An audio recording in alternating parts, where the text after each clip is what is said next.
بسم اللہ الرحمن الرحیم۔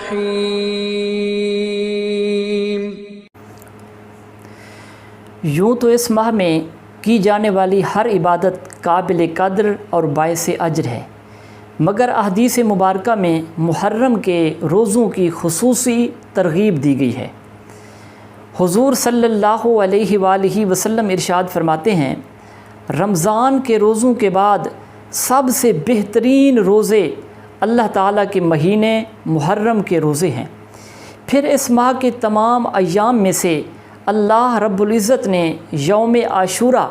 یعنی 10 محرم کو ایک ممتاز مقام عطا فرمایا ہے۔ یہ دن بہت سے فضائل کا حامل اور نیکیوں کے حصول کا بہترین ذریعہ ہے۔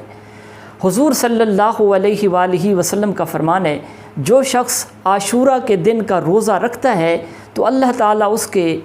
گزشتہ سال کے صغیرہ گناہ معاف فرما دیتا ہے۔ ایک دوسری روایت میں حضرت عبداللہ ابن عباس رضی اللہ تعالی عنہ کا یہ قول ہے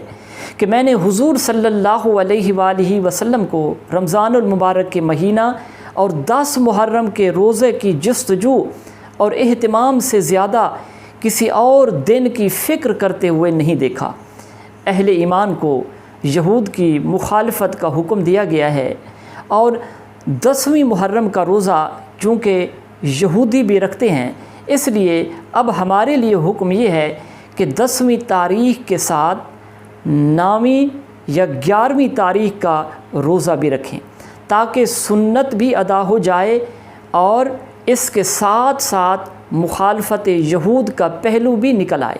جیسا کہ حضرت عبداللہ ابن عباس رضی اللہ تعالی عنہ کی روایت میں ہے کہ رسول اللہ صلی اللہ علیہ وآلہ وسلم نے ارشاد فرمایا، تم عاشورہ کا روزہ رکھو اور یہود کی مخالفت کرو، اور اس سے ایک دن پہلے یا بعد کا روزہ بھی رکھو۔